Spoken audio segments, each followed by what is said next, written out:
Dalam nama Bapa dan Putra dan Roh Kudus. Amin.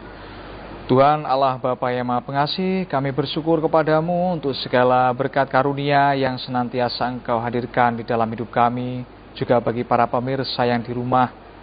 Tuhan, kami hendak memulai acara kami Mimbar Agama Katolik. Kami hendak bersama-sama mendalami cara hidup jemaat perdana sebagai dasar bagi kami Keuskupan Agung Palembang dalam memasuki tahun Ardas yang ketiga, yaitu tahun komunitas basis gerejawi. Berkatilah kami, curahkanlah Roh Kudus-Mu atas kami, sehingga kami sungguh-sungguh boleh belajar dari jemaat perdana, dan apapun yang akan kami lakukan, perbincangan ini sungguh-sungguh berkenan kepadamu. Semua doa dan harapan ini kami haturkan kepadamu dengan perantaraan Kristus Tuhan dan Juru Selamat kami. Amin. Dalam nama Bapa dan Putra dan Roh Kudus. Amin. Mereka bertekun dalam pengajaran rasul-rasul dan dalam persekutuan. Dan mereka selalu berkumpul untuk memecahkan roti dan berdoa. Pemirsa terkasih dalam Kristus, selamat siang dan selamat berjumpa kembali bersama saya Teresia Hari Sukarni SAG. Dan tema pembahasan ini pada kali ini adalah cara baru hidup menggereja. Dan telah hadir di tengah kita sebagai narasumber yaitu Frater Andreas Suko Ariwasono SCY. Selamat siang, Frater. Selamat siang, Bu. Apa kabar? Puji Tuhan, sehat luar biasa. Amin, puji Tuhan. Amin, ya. Pemirsa, Frater, biasa dipanggil Frater. Frater Suko. Frater Suko, ya. Frater Suko ini adalah calon imam yang sedang menjalani tahun orientasi pastoral atau sedang pendidikan calon imam di Gereja Paroki Santo Gregorius Agung, Kota Jambi. Baik, Frater. Bulan November sudah lewat dan sekarang kita memasuki bulan Desember. Namun bulan November dan Desember ini dalam kalender Gereja Katolik itu tepatnya di hari Minggu diawali dari tanggal 14 kalau nggak salah 14 November. Dan sekarang kita sudah memasuki minggu keempat sebelum minggu ketiga sebelum masa Natal. Dan dalam masa ini Gereja Katolik, khususnya Keuskupan Agung Palembang, memiliki tema dalam masa Advent. Sekarang kita sudah memasuki masa Advent. Dan tema dalam masa Advent itu adalah komunitas basis gerejawi, cara baru hidup menggereja. Sebagai pertanyaan, sebenarnya apa yang menjadi latar belakang sehingga tema tersebut dimunculkan? Monggo. Baik, Bu Ari. Memang secara khusus pada masa Advent ini Keuskupan Agung Palembang itu mengangkat tema cara baru hidup gereja, yaitu komunitas basis gerejawi. Hal itu bertujuan supaya umat seluruh Keuskupan Agung Palembang itu mempersiapkan diri dengan baik, karena mulai tahun liturgi ini atau tahun 2025 Keuskupan Agung Palembang itu memasuki tahun Ardas yang ketiga. Tahun Ardas, yaitu arah dasar, yaitu komunitas basis gerejawi. Maka untuk mempersiapkan diri dengan baik, sekaligus ini sebagai awal, maka masa Advent ini secara khusus bersama-sama Keuskupan, Bapak Uskup mengajak kita semua untuk mendalami cara hidup jemaat perdana, untuk atau sebagai dasar komunitas basis gerejawi melalui pertemuan-pertemuan Advent tersebut. Itu luar biasa. Kemudian setelah Frater menyampaikan latar belakang dari komunitas basis gerejawi, cara baru hidup menggereja. Kalau cara baru tentu adakah cara yang lama? Sebenarnya apa maksud dari tema tersebut? Sebetulnya komunitas basis gerejawi itu cara hidup menggereja yang bukan lagi baru sebetulnya. Mungkin di Keuskupan Agung Palembang baru akan diterapkan. Tetapi kalau kita melihat ke belakang, cara menggereja ini sudah lama sekali ada. Kalau dalam arah dasar, Bapak Uskup mengatakan atau mengambil contoh, misalnya sejak tahun 1918 para misionaris Yesuit di Jawa itu menggunakan istilah kring.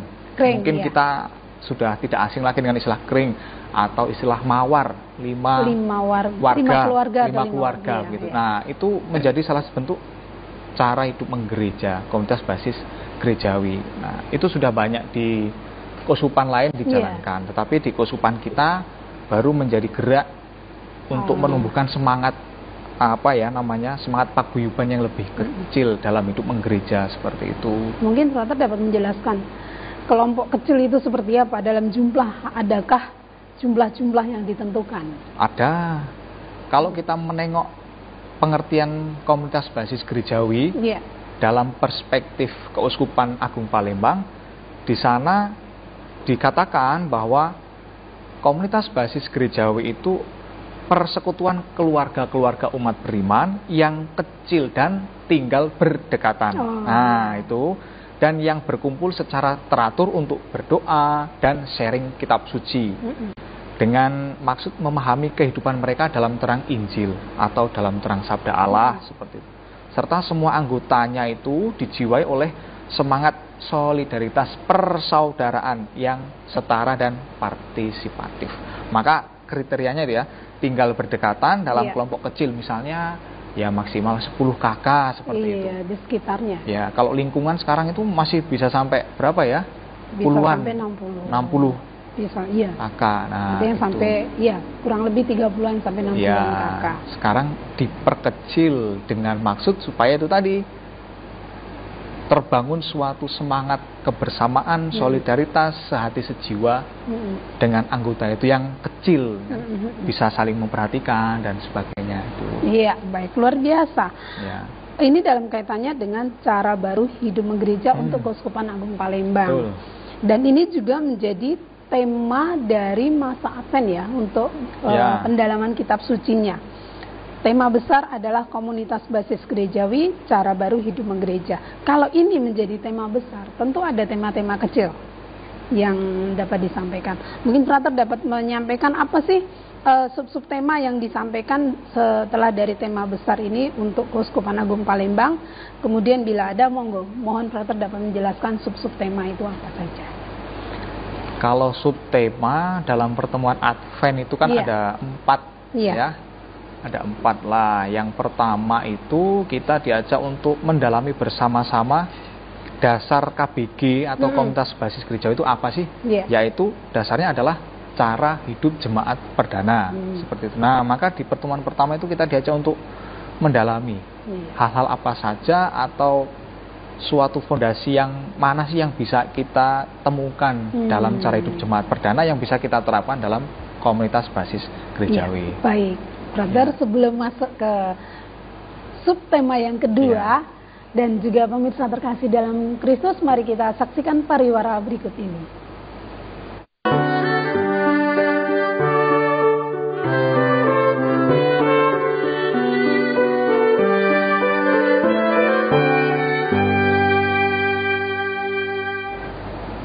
Pemirsa, mari kita lanjutkan perbincangan iman pada siang hari ini. Baik, Frater, melanjutkan pada subtema.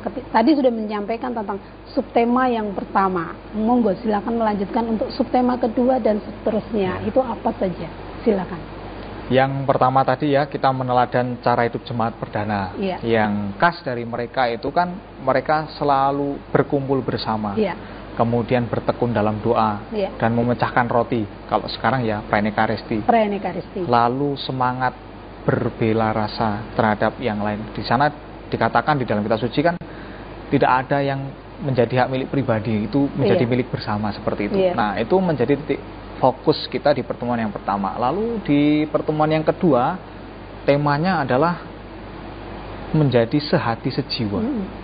Nah, yang perlu ditekankan di dalam pertemuan yang kedua adalah semangat sehati sejiwa yang sungguh-sungguh tampak dalam jemaat perdana seperti itu.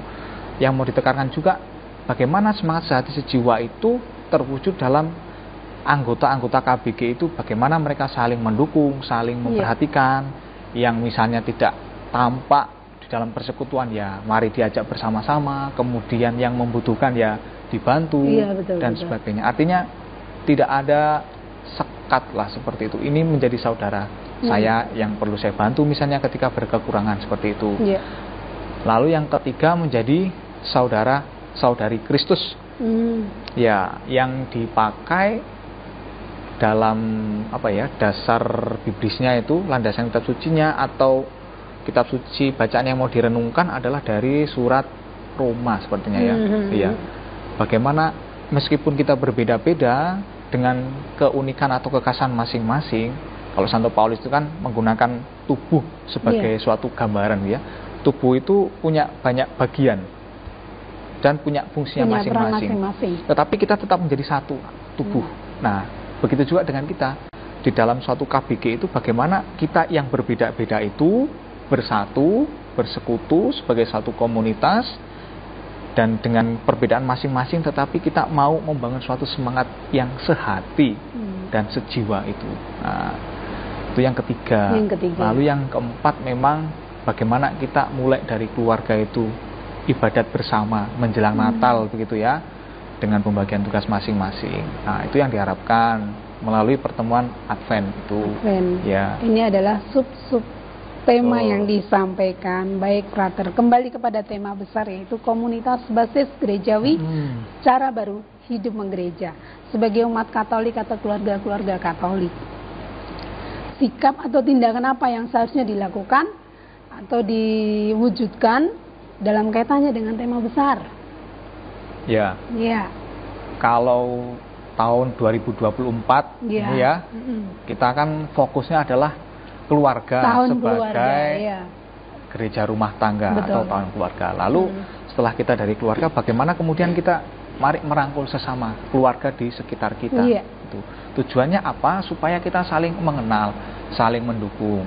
Lalu tidak ada lagi di sekitar kita, sesama kita tuh yang merasa terasingkan, begitu ya. Nah, misalnya kalau ada yang merasa terasingkan, bagaimana kita sebagai komunitas bergerak merangkul yang terasingkan itu. Tidak ada yang dikucilkan lagi. Nah, itu hal-hal konkret yang bisa kita lakukan dalam kebersamaan dalam komunitas basis tersebut. Nah, itu. Artinya kita merespon. Ya, dan yang penting juga ada kegiatan doa bersama yang teratur dengan titik fokusnya adalah membaca dan merenungkan sabda Tuhan, sehingga hidup kita juga sungguh-sungguh diterangi oleh sabda Tuhan itu sendiri. Seperti itu. Iya, baik, Frater. Kemudian untuk Keuskupan Agung Palembang ini kan memasuki tahun komunitas basis gerejawi. Sebenarnya apa yang diharapkan untuk umat Katolik, khususnya Keuskupan Agung Palembang di dalam kaitannya dengan tahun komunitas basis gerejawi ini, serta bagaimana keterkaitan dengan sehati, sejiwa di dalam mempersiapkan masa Natal? Ya. Yang lalu Bapak Uskup dalam sosialisasi tahun ini mengatakan bahwa ya di dalam KBG itu kita harus berusaha. Kita kan membentuk suatu paguyuban yang kecil. Nah, di dalam paguyuban yang kecil itu harapannya adalah supaya kita saling mengenal, saling mendukung, kemudian tidak ada alasan bahwa di antara kita tuh ada yang terasing, ada yang dikucilkan dan sebagainya. Terus lalu jangan ada yang terluput dari bela rasa kita. Itu artinya apa? Jangan sampai kita menutup mata terhadap saudara-saudari kita yang membutuhkan, entah membutuhkan secara material atau membutuhkan hal-hal yang lain. Kekurangan itu kan bukan soal materi saja, tetapi misalnya saya merasa kok kurang mendapatkan perhatian di lingkungan ini, begitu ya. Nah, itu mari kita rangkul bersama seperti itu. Dan yang lain juga harapannya kita semua dapat berpartisipasi aktif di dalam komunitas tersebut. Lalu jangan sampai juga kita jatuh pada sikap yang inklusif ya. Hanya kalau kita sudah terbentuk dalam KBG, yo ini KBG saya, ini komunitas saya, tetapi tidak, harapannya kita mau merangkul semua. Ya, eksklusif. Kita menunjukkan semangat sehati sejiwa kita ya dengan terbuka juga terhadap sesama kita. Tidak memandang latar belakangnya apa, tapi kita mau membangun semangat yang menjangkau semua. Ya, itu. Baik. Frater, beberapa hari yang lalu tuh saya juga ada membaca dari pendalaman itu. Kalau zaman para rasul itu mereka pun berani menjual harta miliknya untuk disumbangkan, untuk diserahkan kepada rasul-rasul. Silakan ini diserahkan, monggo.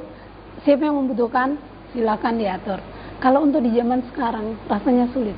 Menurut Frater bagaimana? Ya, itu memang ketika saya mengisi pendalaman iman, saya tanya kepada Bapak Ibu, kira-kira Bapak Ibu kalau kita diminta untuk menjual harta milik kita lalu membagikannya kepada yang lain, masih bisa nggak atau masih sanggup nggak? Lalu mereka menjawab, nggak sanggup, Frater. Lalu bagaimana? Harus bagaimana? Nah, soal bagaimana kita sehati sejiwa, soal bagaimana kita mewujudkan bela rasa kita itu kan bisa berbagai macam hal seperti itu ya. Ya oke, kalau kita punya kelebihan atau rezeki yang misalnya bisa kita bagikan, itu baik, kita bagikan kepada sesama yang membutuhkan. Tetapi ingat bahwa orang itu tidak hanya berkekurangan soal materi saja. Materi, betul sekali. Itu penting. Ya, orang yang merasa dikucilkan itu sungguh-sungguh kekurangan perhatian. Nah, dari situ kemudian ini perhatian saya terhadap diri saya, ya saya berikan juga terhadap orang lain. Betul sekali. Seperti itu, ya. Maka konsep kasihlah sesamamu manusia sebagaimana kamu mengasihi dirimu, nah itu bisa tampak dalam seperti itu. Ya, kita harus mengasihi atau mencintai diri kita supaya kita juga bisa mencintai orang lain. Bukan berarti kita cinta diri. Kalau hanya cinta diri itu kan egois sekali. Tapi kalau kita mencintai diri kita, nah semangat mencintai diri kita itulah yang kemudian kita bisa bagikan kepada yang lain. Itu iya, luar biasa, Frater. Dan memang untuk di dunia zaman sekarang, sekalipun itu dikatakan katanya sulit, tetapi ya harus bisa. Iya. Harus bisa. Apalagi kita sudah diarahkan untuk munculnya KBG. KBG semakin dekat mungkin akan semakin lebih respon, lebih perhatian. Nah, baik, Frater. Pada poin selanjutnya, itu ada pertanyaan yang menyampaikannya begini. Apa yang menjadi landasan kitab suci dari komunitas basis gerejawi cara baru hidup menggereja? Apa yang menjadi pegangan? Silakan, monggo. Ya, kalau kita lihat dasar biblisnya yang dipakai oleh keuskupan kita atau sejak dulu komunitas basis terbentuk, kita ingat bahwa Yesus itu pertama kali juga membentuk suatu komunitas yang kecil. Yesus memanggil Simon, Andreas, Yohanes, Yakobus, para rasul itu ya, lalu membentuk suatu komunitas kecil. Dari situlah kemudian kita bisa melihat pewartaan akan Kristus yang bangkit juga bisa sampai tersebar kemana-mana. Bahkan kemudian bisa melahirkan jemaat perdana. Jemaat perdana lahir karena mereka mendengarkan warta para rasul, warta akan Kristus yang bangkit. Nah, maka kemudian kita mau meneladan ini, jemaat perdana. Dasar biblisnya dari Kisah Para Rasul bab 2. Kisah Para Rasul bab 2 ayat 41 sampai 47. Lalu di bab 4 ayat 32 sampai 37 itu juga di sana dituliskan cara hidup jemaat perdana. Nah, itu yang menjadi dasar. Mereka dikatakan di sana ya bertekun dalam pengajaran para rasul, berdoa bersama, memecahkan roti bersama, lalu saling berbagi. Seperti yang Bu Ari katakan tadi kan, mereka menjual harta milik mereka lalu membagikannya kepada yang lain. Nah, itu sudah ada di sana. Itu yang menjadi dasar atau pegangan kita dalam menghidupi semangat komunitas basis gereja. Itulah di zaman para rasul ya. Zaman para rasul. Namun kita juga harus bisa menerapkan di zaman sekarang. Betul, betul. Ternyata masih banyak orang-orang di sekitar kita yang membutuhkan protokol. Iya. Iya, luar biasa. Komunitas basis gerejawi, mungkin sedikit pertanyaan, apakah dalam pembentukan KBG ya, kalau dulu tidak salah dengar itu kelompok kecil evangelisasi, itu apakah mungkin sama dengan komunitas basis gerejawi? Nah, untuk pertemuan-pertemuan itu isinya yang perlu disampaikan apa kira-kira? Apakah hanya sekedar isinya pendalaman kitab suci saja, atau mungkin ada kegiatan-kegiatan lain yang bisa dilakukan dalam KBG? Silakan. Kalau kita lihat pengertian dari KBG dalam konteks Keuskupan Agung Palembang tadi kan, keluarga-keluarga umat beriman yang kecil dan tinggal berdekatan, dan yang berkumpul secara teratur untuk berdoa, berdoa dan sharing kitab suci. Maka kegiatannya ya kita kumpul bersama, kemudian berdoa, seperti ibadat seperti itu ya, ibadat. Lalu kemudian kita bisa membaca dan merenungkan sabda Tuhan. Misalnya bisa kita ambil dari bacaan harian, itu kan ada kalender liturgi seperti itu. Lalu nanti ada fasilitator dan animator. Atau kita juga bisa mengembangkan devosi-devosi yang lain seperti itu bisa. Tetapi kemudian yang pokok ya bagaimana kita tetap pada saat berdoa ya membaca dan merenungkan sabda Tuhan itu ya. Jadi seperti pertemuan rutin mingguan. Ya, pertemuan rutin mingguan. Lalu nanti tahun depan ada masa prapaskah. Kita pendalaman APP ya, itu bisa menjadi bentuk doa yang lain. Dalam kelompok KBG, kelompok-kelompok kecil. Ya, artinya bahwa itu bisa dimulai dari sekarang, apalagi sekarang ini kan saatnya pas pendalaman Advent ya. Bisa. Pendalaman artinya tidak menunggu harus oh tunggu, fasilitator ada dulu, ya, atau animatornya ada dulu, seperti itu? Nanti memang akan ada fasilitator dan animator ya. Iya. Baik. Akan disiapkan. Baik, brother. Masih akan kita lanjutkan dan pemirsa, mari kita saksikan pariwara berikut ini.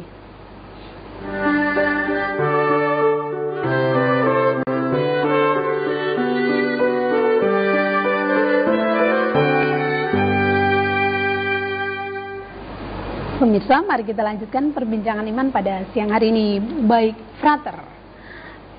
Terakhir, sebagai tokoh agama Katolik sekaligus sebagai calon imam, apa yang dapat frater sampaikan dalam kaitannya dengan tema hari ini untuk pesan-pesan iman kepada pemirsa dimanapun berada? Silakan, monggo.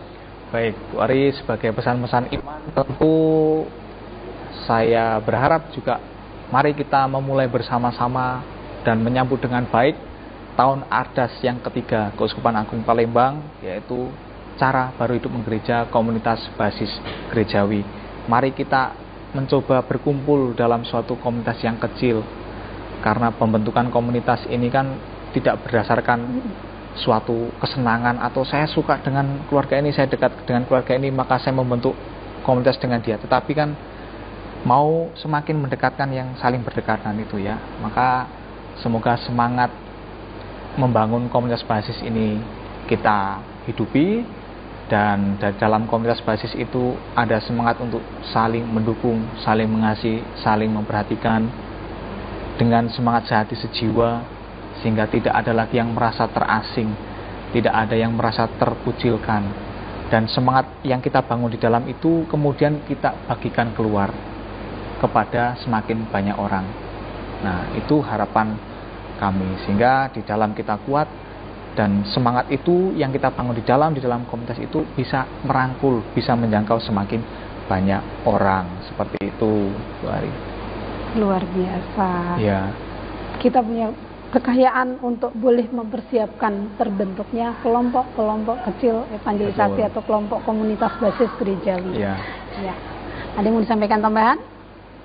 Saya rasa sih itu ya, tetapi karena kita sudah mendalami di masa Advent ini, semoga apa yang sudah kita dalami dalam setiap pertemuan Advent itu menjadi pemantik bagi kita untuk menjalani sepanjang tahun 2025, tahun komunitas basis ini dengan lebih baik. Apakah hanya cukup sampai di 2025, Frater? Oh, tidak, tentu tidak. Ya, walaupun nanti secara formal kita akan menutup tahun Ardas ketiga di bulan November 2025, tetapi cara hidup menggereja ini akan terus berlanjut seperti itu. Ini kita mengawali, tetapi kemudian cara hidup menggereja ini kita teruskan seperti itu. Baik, luar biasa, Frater. Terima kasih untuk berkenannya hadir pada sore hari ini. Dan pemirsa terkasih dalam Kristus, sebagai umat Katolik kita memang diajak untuk membiarkan diri kita dipimpin oleh Kristus, dipimpin oleh kebenaran sejati, dan tidak diperbudak oleh keinginan-keinginan atau tekanan egoisme manusia yang membawa kita kepada kedosaan. Untuk itu, sebagai masyarakat Katolik, mari kita memiliki kepedulian terlebih dahulu di masa-masa Advent ini. Kita harus mampu menyiapkan hati untuk menyambut kedatangan Sang Juru Selamat, bukan dengan berburu kebutuhan jasmani saja, namun lebih dari itu, yaitu menyiapkan hati kita, menyiapkan hati untuk pergi ke Bethlehem, sehati sejiwa menjadi keluarga yang mampu menata cara hidup baru dalam hidup menggereja. Sehati sejiwa adalah satu keutamaan yang kita siapkan. Dan akhir kata, saya Teresia Ari Sukarni SAG mengucapkan terima kasih. Mohon izin untuk undur diri, mohon maaf akan segala kekurangannya. Tuhan memberkati kita semua. Selamat sore dan salam damai Kristus.